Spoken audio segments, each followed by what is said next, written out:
Hello everyone and welcome to the Infinite Dial 2023. I'm Edison Research President Larry Rosin, and with me today is Edison VP Megan Lazovick, who will be walking you through the data. But first, I want to start with some words. Number one, I want to thank so much our generous sponsors, Amazon Music, Wondery, and ART19. Everyone at Edison is so appreciative of the support you give us and helping us to bring this data to all the people who use it. Second, this year's presentation is a particularly special one. That's because it has been 25 years since the first Infinite Dial study. Yes, believe it or not, these studies date back to 1998. And I, as well as several other members of the team here at Edison Research, have been here for all of them. And of course, 25 years is a really long time. Many of the people watching this webinar today were probably children when we started this series, and presumably some of you weren't even born yet. And the world we're researching has literally transformed over this quarter century. Here are some numbers to show you just how different things are today as compared to where we were when we started. First, let's start with what America looks like. In 1998, 78% of the population in America aged 12 and over was white. Today, this number has dropped to 58%. America today is a different, more diverse place. The focus of that first study back in 1998 was this new concept called internet radio. Well, to listen to internet radio, naturally you had to have internet access. In that first study, 31% of Americans said they had internet access. Now fully 95% of Americans have internet access. In 1998, only half of households had a computer, and those computers were almost all big, bulky contraptions that mostly just sat on a desk. Today, 91% of Americans are carrying with them a far more powerful computer in their pockets and purses, the smartphone. The name Infinite Dial comes from the notion that with this new technology, consumers would not be limited to the stations available just on the radio dial, but instead the internet would open up to them a world where they could listen to anything they want, anytime they want. So in that first survey, we established the baseline. 6% of Americans, as of 1998, had ever tried this whole new idea of online radio. Later today in this presentation, you will see that 70% of Americans now listen to online audio every week.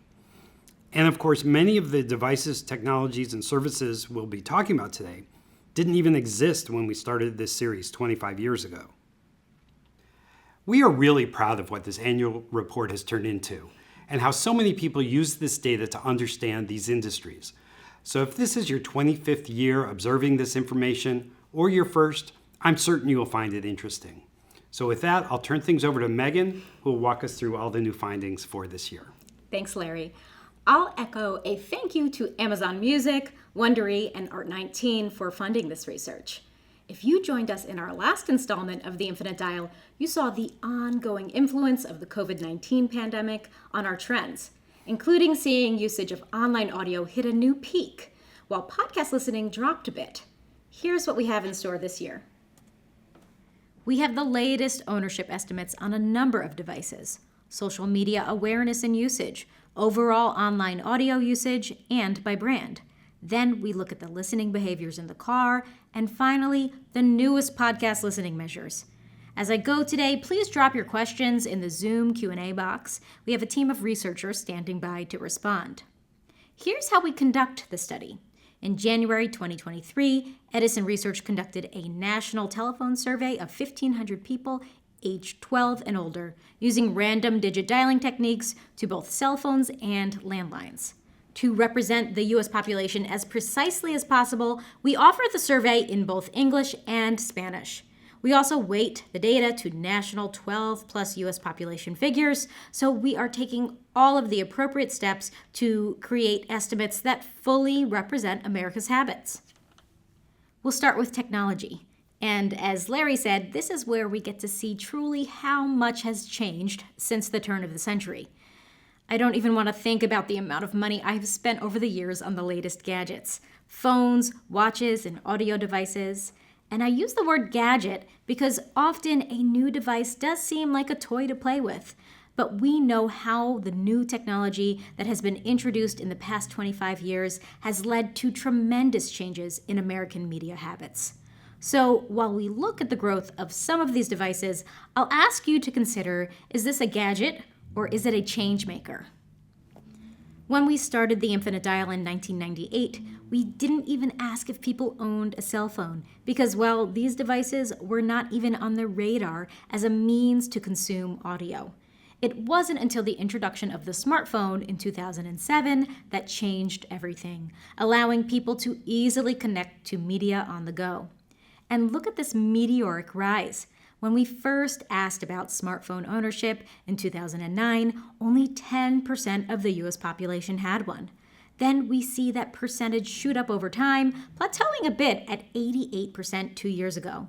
When we fielded the study again in January, we see the smartphone ownership still had a little room to grow. It is now at 91% of the US population. That's an estimated 260 million Americans. Here's a newer item, the smartwatch.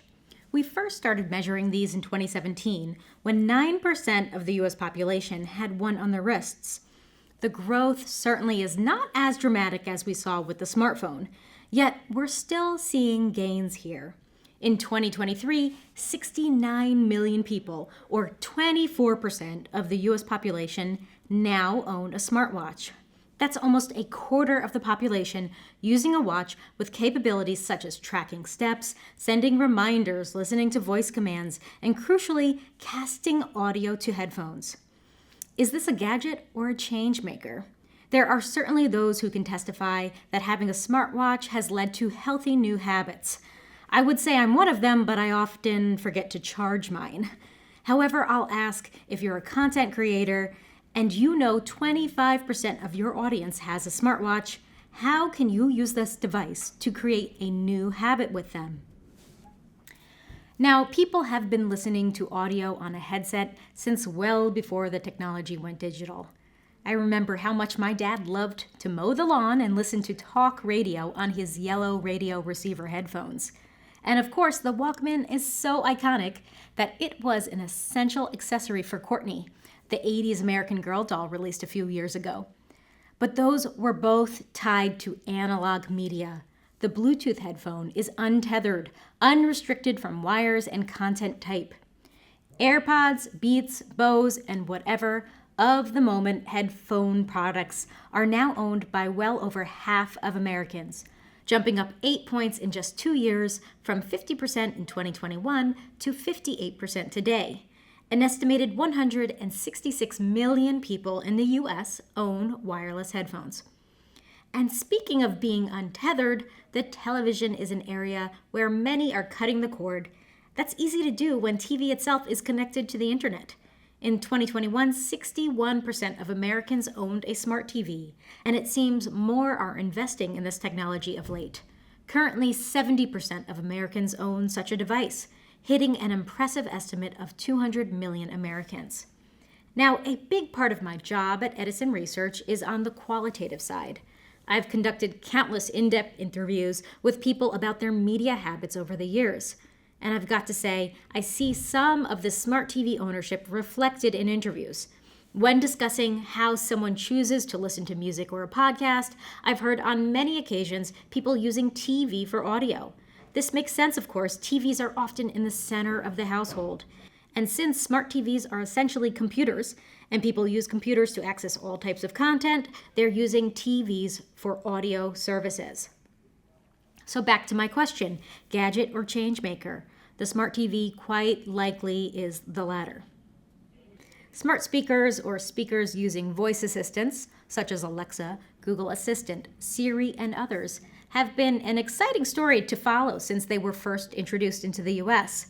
Back in 2017, 7% of Americans had brought one into their home, and their popularity grew rather rapidly. A third of the US population owned one in 2021, and now, today, 36% of the US population owns a smart speaker device. And these fully connected internet devices untethered the user in an entirely different way by allowing them to access content with just their voice, leaving hands free to juggle a baby in one hand and a peanut butter sandwich in the other, which is something we've literally seen in qualitative interviews. Amazon Alexa devices dominate the US market at 28% of ownership, and have since they first arrived in the US market years ago. 12% of the population owns a Google Nest or Google Home device. Apple HomePods come in at 2%. We've also been tracking the number of smart speaker devices in US homes. In 2018, 67% of smart speaker owners only owned one device, but quickly, owning more than one device became the norm for a majority of smart speaker owners. In 2023, 43% of smart speaker owners only have one device, 20% have two, and 38% have three or more devices. Let's see how that averages out over the years. Back in 2018, the mean number of smart speaker devices among owners was 1.7, and that ticks up quite a bit each year, where today the mean number of devices among owners is 2.8. Multiple devices means having the voice technology in multiple places throughout the home. While smart speakers certainly classify as a fun gadget, we've observed enough to classify this device as a changemaker too. There is, of course, another way that our world has changed so drastically within the time that we've been conducting the Infinite Dial. Social media has changed the way we communicate and market our businesses. It changed the way that we see each other and the way that we see ourselves.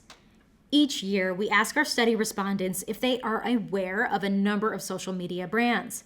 The Meta brand, Facebook, not surprisingly, has the highest awareness among the US population at 96%. Instagram, also a Meta brand, is not far behind at 94%. But TikTok, which was a newcomer just a few years ago, ties with Instagram for second in awareness at 94%. I'll come back to the slide in a moment to talk about a few other brands, but first let's dig into TikTok for a moment. Back in January of 2020, 64% of the US population was familiar with TikTok. Not long after that, a good portion of us were stuck at home for a few weeks, and awareness shot up to 86% by 2021. The brand awareness rose again to 94% today. Okay, back to the overall awareness slide, and we'll move down the list. Twitter and Snapchat also have rather high awareness. Pinterest and LinkedIn are mid-tier, with Discord just below. We added 2 brands to the list after a year of social media in the news. 23% of Americans have heard of Truth Social, and 11% are familiar with Mastodon. Now let's look at usage. Here's the percentage of Americans who have used any social media. In 2008, just 10% of the US population was using any social media service. At that time, we were only even asking about Facebook, Twitter, and LinkedIn. In 2011, we first reported that the majority of the US 12-plus population used social media. That surpassed 3/4 in 2015, then rose a bit more and leveled out in the low 80s for the past 3 years. But before we break down usage by brand, let's look at the Facebook story. Like the previous graph of overall social media usage, we see it crossing the majority point in 2011, but it never crosses the 3/4 mark after that. The highest we've seen for Facebook was in 2017, when 67% of Americans used the service, and it has stayed in the low 60s ever since.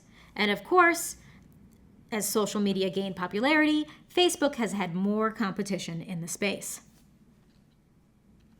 Here's what the usage by brand looks like today.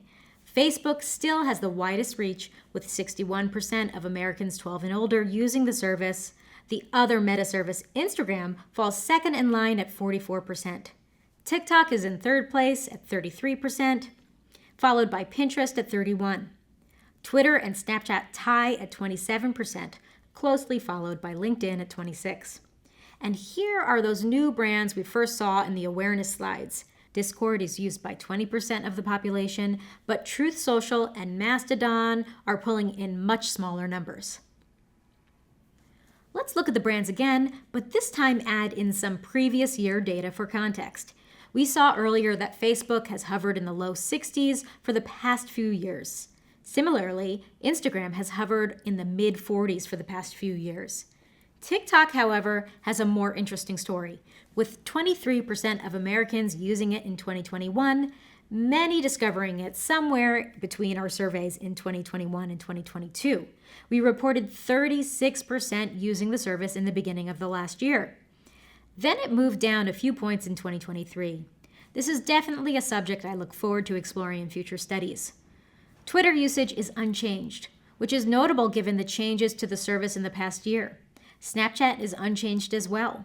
But look at the numbers for LinkedIn. It grew from 21% in 2022 to 26% in 2023.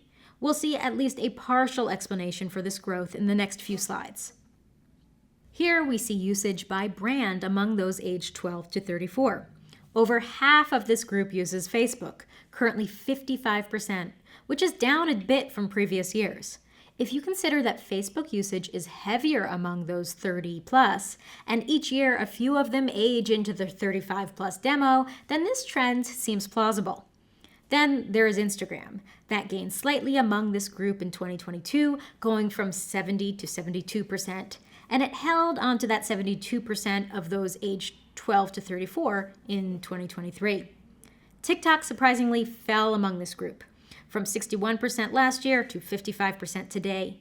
Perhaps we are seeing this service move on from its initial fads stage, or perhaps the various forms of negative publicity have taken a toll.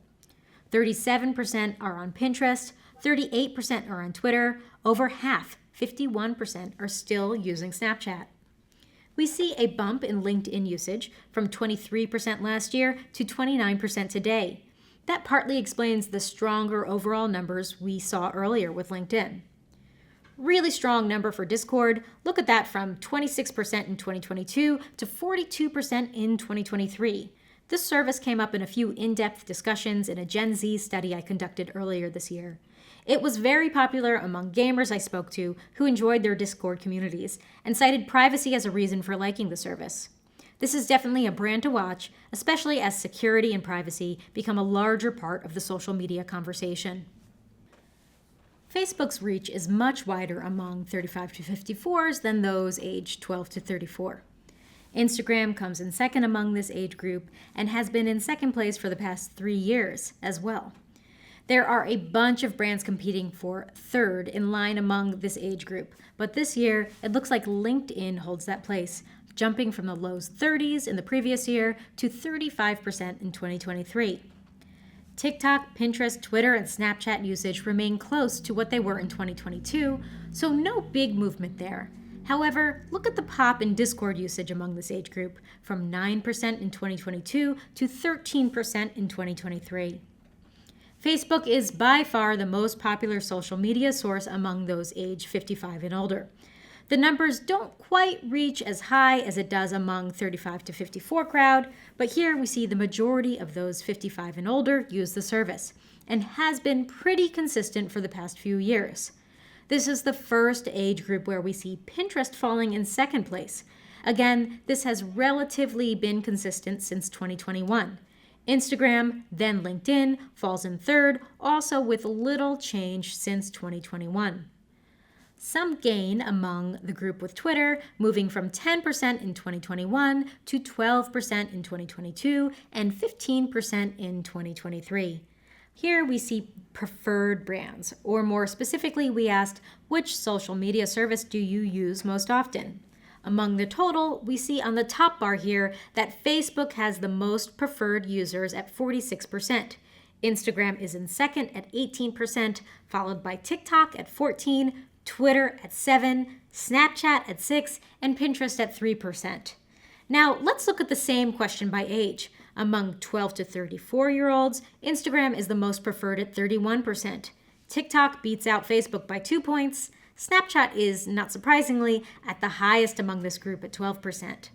Facebook is used most by over half of 35 to 54-year-olds at 55%. Instagram and TikTok are tied at 12%, followed by Twitter at 9%. Finally, among the 55 and older crowd, almost 3/4 say they use Facebook the most. That leaves very small numbers split among the other services. How have these preferences changed over the past year? We did see a lot of movement among 12 to 34-year-olds. Some of this could possibly be due to the fact that Facebook does best at the oldest end of this group. And of course, some of them age out every year. But we see a solid 7-point gain that Instagram earned in the past year. We also see large gains among TikTok, moving from 17% using it the most in 2022 to 22% in 2023. Facebook dropped quite a bit among 35 to 54-year-olds as well. In 2022, 61% used Facebook the most, and that dropped 6 points to 55% in 2022. Instagram, TikTok, and Twitter all gained in exchange. And finally, a lot less movement among those age 55 and older. They still have a strong preference for Facebook, though we see some gain among Instagram, TikTok, Twitter, and even Snapchat. A newer addition to the Infinite Dial study has been the measurement of audio-based social media services such as Spotify Live, Twitter Spaces, Clubhouse, and Amazon AMP. We first asked if respondents are even aware of such services. 21% of the U.S. population were familiar with any one of these services in 2022, and we see an impressive jump in awareness in just 1 year. Now, 35% of Americans have heard of at least one of these services. But how many have actually used any of them? Only 3% in 2022, and now 4% in 2023. While small in terms of percentage, these services do record a combined estimated 11 million users. As lines between social media and audio services blur, certainly there will be more spillover from one to the other, and we look forward to continued measurement in this space. While the intent of this research series back in 1998 was to measure habits in the age of newly emerging internet radio, the study evolved into measure of all types of audio. And in this next section, we have over 2 decades worth of tracking to show you. When we refer to online audio in this section, we mean any listening to streams of AM/FM radio or listening to audio content available only on the internet.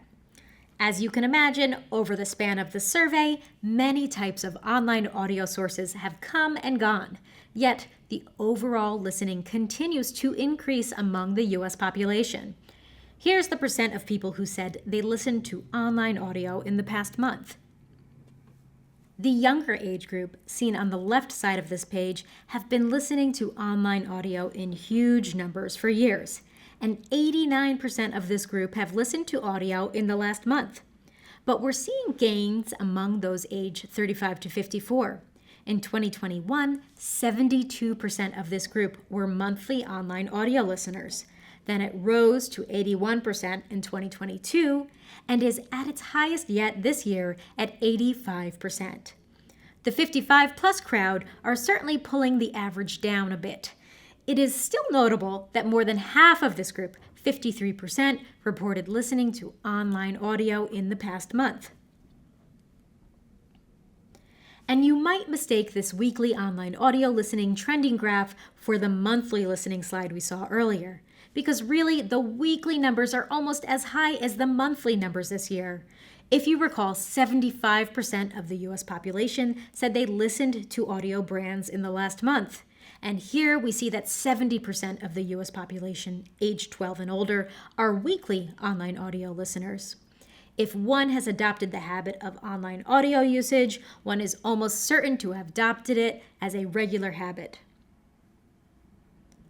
We have also tracked audiobook listening over time, and though it's not as far-reaching as other forms of audio, it has consistently large numbers.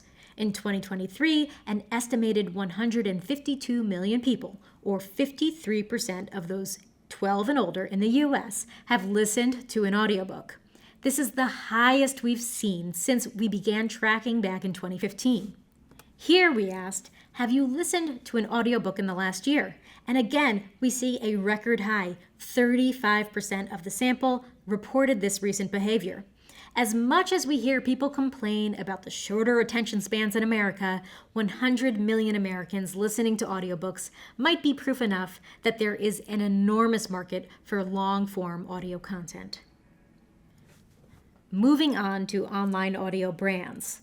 With the amount of online audio listening in America, certainly there is plenty of space to share in this category, but we've measured the major players in 2023 for you. First, a check on familiarity. When we asked our respondents if they were aware of the brands you see here on this slide, the most recognized brand is Pandora at 84%, living up to the years of legacy they have in the category. 2 points below them is Spotify at 82%, followed by iHeartRadio and Apple Music. 73% of the sample said they were aware of the streaming music service from YouTube called YouTube Music, and 69% were familiar with Amazon Music. SoundCloud is not quite yet familiar to a majority of Americans, with 46% recognizing the brand. NPR One, Odyssey, and TuneIn follow in the low 20s and the high teens. We followed by asking if they listened to each brand in the last month, and here's where we see the order flip quite a bit. Spotify moves to number 1 at 34%, followed by YouTube Music at 23%. 17% of the population are monthly Pandora listeners. Apple and Amazon Music tie at 12%. iHeartRadio at 10%, and SoundCloud comes in at 6%. Here's that list again, this time among those who listened in the last week. Spotify again is at top at 29%. Note, it was 34% monthly, so a good portion of their listeners are making it a weekly habit. And that pattern is similar with all brands. The majority of each brand's monthly listeners are also weekly listeners. And there's no change in order when we rank by weekly listeners. YouTube Music is in second, followed by Pandora, Apple Music, Amazon Music, iHeartRadio, and SoundCloud. Those who currently ever listen to an online audio brand were asked which one brand they use most often. And when you look at the total, that top horizontal bar, you see that most often rank is basically the same as we saw on the last page. Spotify, then YouTube, then Pandora, and so on. But it varies when we look by age. Spotify is way out ahead among those 12 to 34 as the preferred brand for 56% of those listeners. It is worth noting that Apple Music tends to be higher among this group compared to the other ages, with 14% preferring the service over others. Spotify is also number 1 among those aged 35 to 54. However, it is a slightly tighter race, with Spotify at 26%, YouTube Music at 22%, and Pandora at 18%.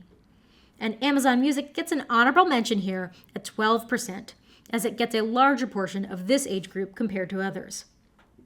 Finally, that last bar on the bottom represents age 55 and older. They were more likely to say they used YouTube Music services and Pandora. And you'll notice the red bar is at its largest here. 13% of those age 55 and older prefer the iHeartRadio service, which makes sense since a large percentage of this age group listens to over-the-air radio and perhaps already have some built-in loyalties to this brand or learned about the online service via over-the-air promotions. Here's one more way to look at the data from this question. We'll show it by those who own smart speaker devices. Those who own a device with an Amazon Alexa voice assistant are much more likely to say Amazon Music is their preferred service. And not surprisingly, those who own a device with a Google Assistant are more likely to prefer YouTube Music. The in-car environment has always been an interesting area to follow because most people tend to hold onto their vehicle for a number of years.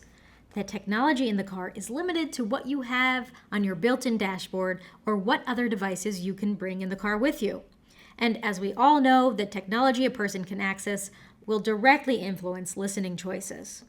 But there is another variable that was recently introduced that makes this category even more interesting, and that's the fact that the pandemic changed behaviors. For a while there, people stopped going into their offices and just moved about less. And when the world opened up again, some businesses adopted more work-from-home friendly policies.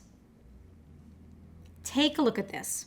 Here's the percent of Americans age 18 and older who said they were in a vehicle in the last month.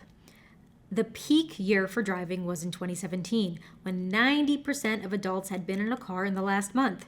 It hovered in the high 80s until 2021. We saw the pandemic effect. 83% of adults in January 2021 reported driving in a vehicle. It only rose by 1 point in January 2022, when again, the COVID waves were rolling. In 2023, Americans are adjusting to a new normal, and currently 87% report driving or riding in a car in the previous month. Here's how employment circumstances may have factored into the in-car environment. Starting in 2021, we asked those who were employed, do you work primarily inside your home, primarily outside your home, or both equally? In 2021, almost a quarter of the adult employed population were working primarily in their homes. In 2022, 1/5 reported working primarily in home. And just this last month, in January 2023, 14% say they are working primarily in their home. Unfortunately, it took a pandemic for us to think to add this question to the survey, so we can't tell you what the working behaviors were like pre-pandemic. But considering so much of radio's clock was programmed around drive time, and so many Americans have essentially eliminated a commute, it is important context to consider when thinking about the in-car listening environment. And here are the audio options that those in the car have to choose from. We asked those who ride in cars which of the following sources they ever use while in the car. AM/FM radio is still way out ahead at 73% using AM/FM radio. That's steady since 2022. Listening to one's own digital music is also flat from last year, with 53% listening in the car. Where we do see a change, however, is in the percentage of those who listen to podcasts while in the car. In 2021, 30% said they ever listened to the medium while in the car, and that percentage has increased to 38% in 2023. We'll have more on the podcast listening stats in just a few moments. The increase in podcast listening in the car goes hand in hand with the increase in online audio listening we see here as well. 37% report ever listening to either AM/FM radio streams or online-only audio sources while in the car, up from 32% last year. The gains of these two sources are evidence that older cars are being replaced with newer ones that are better equipped to stream online audio. And this slide here really captures that. The green bar on the top represents the sources used in the car 10 years ago, back in 2013, while the bottom orange bar represents today's numbers. While AM/FM has dropped in reach in the past 10 years, it still retains the dominant spot at number 1. But there have been some significant rank moves for the other sources. The CD player, once a staple in every car, has virtually disappeared from newer vehicles. It was the number 2 audio source used in the car 10 years ago, but has now dropped to the near bottom of the list. Online audio, on the other hand, has seen the inverse. Only 12% listened to online audio in the car back in 2013. But with USB ports, Bluetooth connections, and in-dash systems, that percentage has tripled to 37% in 2023. And podcast listening, it went from not being asked in 2013 to ranking as the 3rd most used audio source in the car today. As I mentioned in the previous slide, the ability to connect to the internet in the car means that people are starting to listen to online audio where they couldn't before. More and more cars today are equipped with either Apple CarPlay or Android Auto, which allows drivers to seamlessly connect with their smartphones in their dashboards. This year, Infinite Dial reports that 16% of American drivers have Apple CarPlay and 14% have Android Auto. This translates to 26% of American drivers, or an estimated 65 million people, having either system in their cars. This percentage has been steadily growing since 2017, when only 3% of drivers had either system. Now, even if your vehicle does not have the latest in-dash systems, you can still access most audio content via a mobile device. And we've been tracking the percent of Americans who listen to online audio in the car through their cell phone. In 2010, really only a few years after the iPhone was introduced in the US, only 5% of the population used their phone for listening in a vehicle. 10 years later, in 2020, we still had not passed the point where the majority of Americans were listening to audio this way. But a year later, in 2021, we hit 50%. And today, 53% of the US population is using their phone in their car for audio listening. The bottom line is that Americans, me included actually, are driving in a type of pre-phone time capsule. However, at least half of Americans are able to choose online audio content in their car, no matter how old the vehicle. Thank you to everyone who has hung on this far through so many data points. We realize it's a lot coming at once. And a special thank you to the podcast crowd who has been waiting patiently for this next section. This space has been so exciting to follow throughout the years, and we're happy to share with you the latest news in podcasting. Since 2006, we asked the simple question, are you familiar with the term podcasting? And as you can see, it took a while, but most Americans know about podcasting in 2023. 83% of Americans are familiar with the term. That represents 237 million people. And you can practically see the whole history of podcasting on this graph. This new form of content came along, and it slowly reached a certain level of general awareness, but was flat for many years in the early 2010s. But then, after 2014, a lot of things started to happen. Serial came along, that was really a buzzworthy podcast. That was followed by some changes in the space, like Apple making their podcast player available as a standard part of iOS. And there was a flood of creativity and new shows, so people could listen to so many great things. And then finally, a lot of promotions, a lot of people talking about podcasts, companion shows to television shows, celebrities talking about their podcasts. All of that built awareness among the general population. And this chart reflects that. After 2014, the numbers started to rise dramatically. And now, the overwhelming majority of Americans know what a podcast is. We can also trace this history with the numbers showing how many people have tested this new medium. And you can see this basically is the same pattern, relatively slow growth and then much more generous growth over the last number of years. And this year, the number of people who've said they've ever listened to a podcast is up to 64% of all Americans. So a strong majority. That's an estimated 183 million people. We also asked, have you listened to a podcast in the last month? And those of you who watched this presentation last year may have been surprised to see the percentage drop.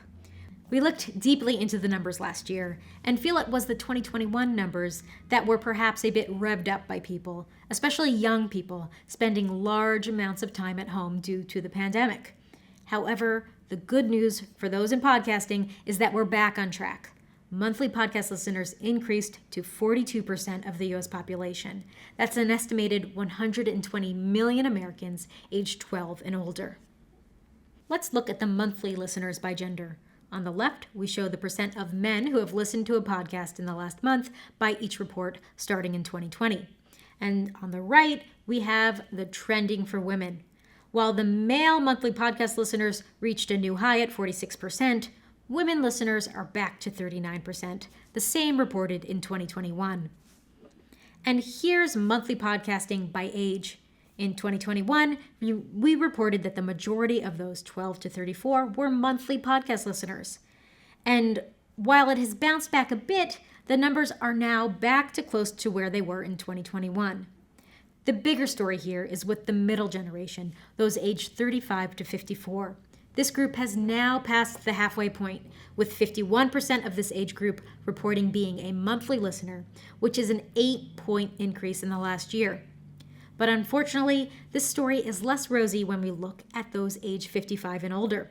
Listening for this group peaked at 26% back in 2021 and has failed to surpass that number since.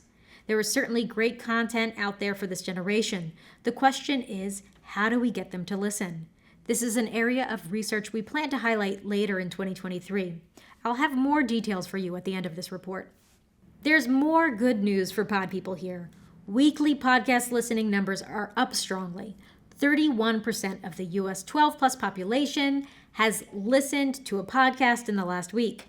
That's an estimated 89 million weekly podcast listeners in the U.S. That's close enough for you to say almost a third of Americans listen to podcasts weekly in your next sales deck. Finally, we asked anyone who said that they listened to at least one podcast in the last week, how many podcasts in total have you listened to? In 2022, the average number of podcasts in a week among this group was 8. And now, as you can see, that number is 9. So that means this year we are reporting more people listening to more podcasts. After a 1-year pause, podcasting's numbers are up across the board. That's all the data we have to share today. The report will be available online for you to download shortly after we finish up today. Larry, let's share a few observations before we go. Absolutely. So our first one here, we're now in a post-COVID world. After several years of pandemic effects on people's lives, many of our measurements now appear to be back on pattern. We definitely saw the effects of the pandemic in 2021 and 22, but they largely seem resolved at this point. Next, we have online audio. Online audio in all its forms hits new highs this year, with more people listening to more forms of digital audio in more ways and on more devices than ever before. We saw it all through today's data. Thirdly, invest in audio. Advertisers, we really believe, need to move more of their budgets to audio in all its forms. When one compares the size of these channels that we showed today to the amount of advertising investment in them, one really sees that these opportunities are just not being exploited by advertisers. People are spending so much time listening to audio, often with great intensity, and we believe that advertisers need to put more money into this space.